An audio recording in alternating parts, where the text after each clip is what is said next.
सबसे पहले मैं आपका धन्यवाद करूंगा, आपके चैनल का धन्यवाद करूंगा, आपके न्यूज़ चैनल का धन्यवाद करूंगा कि आपने अपना समय दिया इस तरह की आयोजन में सम्मिलित होने के लिए और इस तरह की न्यूज़ को जो है अपने जितने भी आपके श्रोता हैं, सुनने वाले हैं, देखने वाले हैं, उन तक पहुंचाने के लिए। मैं डॉक्टर संतोष कुमार हूँ। JFMLT joint form of medical laboratory technology India जो कि नेशनल एसोसिएशन है, उसका राष्ट्रीय अध्यक्ष हूँ। हम आज फरीदाबाद में एकत्रित हुए हैं अलग अलग डिस्ट्रिक्ट के, मतलब हरियाणा के विभिन्न विभिन्न डिस्ट्रिक्ट के जो मेडिकल लेबोरेटरी ओनर्स हैं, जो मेडिकल लैब टेक्नोलॉजिस्ट हैं और जो स्टूडेंट्स हैं, उनके लिए हमने एक सीएमई का आयोजन किया है। और इसमें जो सीएमई का महत्वपूर्ण विषय है कि किस तरीके से जो बेसिक लैब चल रही हैं उनका क्वालिटी पर हम ध्यान दें, उनके रेगुलेशन पे ध्यान दें और उनके उनके रजिस्ट्रेशन पे ध्यान दें। उसके बारे में हम अपने सभी साथियों को अवगत करा रहे हैं। और साथ ही दो महत्वपूर्ण विषय हैं, एक लैब की जो मेडिकल लेबोरेटरीज है उनका रजिस्ट्रेशन डिस्ट्रिक्ट लेवल पर, और सबसे महत्वपूर्ण है राज्य के स्तर पर allied and health care professional council, जिसके अंतर्गत जो है सभी मेडिकल लेबोरेटरी प्रोफेशनल्स का रजिस्ट्रेशन होता है। जिस तरीके से डॉक्टर्स का रजिस्ट्रेशन होता है, नर्सेस का रजिस्ट्रेशन होता है, उसी तरह से रजिस्ट्रेशन का ये प्रोसेस के लिए जो है हम अपने साथियों को अवगत कराना चाहते हैं। साथ ही हम सरकार से भी आग्रह करना चाहते हैं कि यथाशीघ्र हरियाणा राज्य में allied and health care profession जो कि भारत सरकार के द्वारा बनाया गया है और उसको इम्प्लीमेंट किया जाए, इस संबंध में हम जागृत करना चाहते हैं और सरकार से भी आग्रह करना चाहते हैं। इस विषय पे हमने ये सीएमए का आयोजन किया हुआ है। सर, जो जैसे आज ये बैठक हुई है, इसमें कहाँ-कहाँ से टेक्नीशियंस आए हैं? केवल फरीदाबाद के हैं या हरियाणा के हैं या देश भर से अलग-अलग जगह से आए हैं? इसमें जो है फरीदाबाद के आसपास के जिले के हमारे मेडिकल लैब टेक्नोलॉजिस्ट और लैब ओनर्स आए हैं, जिसमें आप पलवल से, गुरुग्राम से, रेवाड़ी से, झज्जर से और इसके आसपास। इससे पूर्व भी जो है हम लगातार अपने साथियों को अवगत करा रहे हैं, जागरूक कर रहे हैं। तो इस संबंध में दूसरी मीटिंग है, हालांकि इससे पहले अभी पिछले वीक में ही करनाल में हमने किया था और बाकी जो जिले थे वहाँ के मेडिकल लैब टेक्नोलॉजी और लैब ओनर्स आए थे। सरकार तक किस तरह से जो है इन बातों को पहुँचाएँगे? क्योंकि समस्याएँ बहुत आती हैं टेक्नीशियंस को। कई बार छापे भी लगते हैं, हर समय डर रहता है, तो कैसे पहुँचाएँगे देखिए, सरकार तक?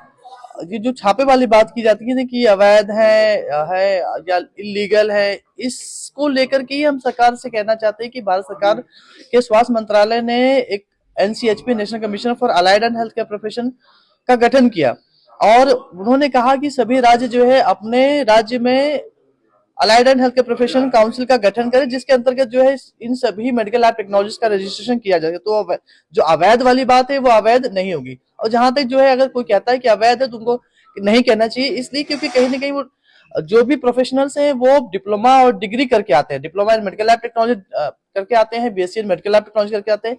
अब तो मास्टर्स भी हो रहे हैं, उसके बाद पीएचडी भी हो रहे हैं, डॉक्टरेट भी हो रहे हैं। तो ये कहीं ना कहीं ये अवैध वाला जो सीन है वो नहीं होना चाहिए और ना ही हो सकता है। और जहां तक सरकार से आग्रह की बात है, तो हमारे साथ में जो हमारे पूरी टीम है, हमारे हरियाणा के अध्यक्ष भी हैं। अगर उनसे आप चर्चा करेंगे तो बेहतरीन बताएंगे कि उनकी क्या कार्य योजना है कि हरियाणा में किस तरीके से काउंसिल का गठन किया जाए, और नहीं होता है तो फिर क्या स्टेप हम ले पाएंगे। बहुत बहुत धन्यवाद। सर, हरियाणा अध्यक्ष हैं, एक बार आपका नाम जानना मैं चाहेंगे? डॉक्टर संदीप देशवाल, हरियाणा प्रदेश अध्यक्ष जेएफएमएलटी से हूँ। और हमारा, जैसे कि हमारे राष्ट्रीय अध्यक्ष जी ने बताया है, मेन मुद्दा हमारा वही है कि हमारे लोगों को रजिस्ट्रेशन होना, काउंसिल में रजिस्ट्रेशन, और हमारे लोगों को बेसिक लैब में हस्ताक्षर का भी अधिकार हमें मिलना चाहिए। बेसिक लैब जो है, बेसिक लैब में कुछ लिमिटेड टेस्ट होते हैं और जो ज़्यादातर इंटीरियर में जहाँ भी जाओगे तो वहाँ पैथोलॉजिस्ट तो हो नहीं सकता। तो भाई जब एक आदमी वहाँ मान लो छोटे से टेस्ट के लिए आया है तो वो दूर नहीं जा सकता, उसको वहीं सुविधा चाहिए। तो बेसिक लैब में हमारे लोगों को रजिस्ट्रेशन होना चाहिए और उसमें हस्ताक्षर भी मिलना चाहिए, उसके लिए हमारी लड़ाई है। और हम बार बार पत्राचार से भी और अपने स्वास्थ्य मंत्री से और सारे अपने मुख्यमंत्री जी से भी कई बार हमने मुलाकात करी है, अपनी परेशानियों से अवगत कराया है उनको। तो उन्होंने आश्वासन दिया है कि जल्दी ही इस विषय में हम कार्रवाई करेंगे। काउंसिल का काम चल रहा है लेकिन अभी थोड़ा सा धीमी गति में है, हम उसमें और कार्य कराने के लिए प्रयास कर ही रहे हैं। साथ में फिर लास्ट में हमारा यही है, हमारे संगठन का जो विषय है, हम सोच रहे हैं अगर हमें सरकार हमारा अधिकार नहीं देती है तो हमें धरना भी करना पड़ेगा। हमें अनशन पे भी बैठना पड़ेगा। बहुत सारे कार्य हैं जो हमने भविष्य में विचार कर रखे हैं। या तो सरकार हमारी मांगे मानेगी, नहीं तो फिर हम उस विषय पे विचार करेंगे। धन्यवाद। सर एक बार आप नाम जानना चाहेंगे और आप फरीदाबाद से प्रतिनिधित्व कर रहे हैं, अध्यक्ष हैं। नमस्कार, आपके चैनल के माध्यम से मैं बता देता हूँ, मैं रतनपाल, फरीदाबाद डिस्ट्रिक्ट प्रेसिडेंट। हमारा एक ही मोटो है कि हमारा रजिस्ट्रेशन हो, हमारी काउंसलिंग हो, ताकि हम इंडिपेंडेंटली काम करें। दूसरा ये है कि हम जो लैब टेक्नोलॉजिस्ट हैं, जिन्होंने अपनी लैब ओपन कर रखी हैं, जो लैबों में काम करते हैं, हम स्वास्थ्य विभाग में बहुत हम सहयोग करते हैं। हमारा बहुत बड़ा योगदान है उसमें, जो कि ऐसी वायरल डिजीज जो कि एड्स, HIV है, हेपेटाइटिस, वायरल डिजीज, अभी कोविड चला था, इन्फ्लुएंजा, इनसे सबसे फाइट करते हैं। और हमारे साथ साथ हमारा परिवार भी है। हम सबकी परवाह ना करते हुए अपने काम को बहुत अच्छी तरीके से बेखूबी से निभाते हैं। मेरी गवर्नमेंट से, अपनी सरकार से ये रिक्वेस्ट है कि हमारा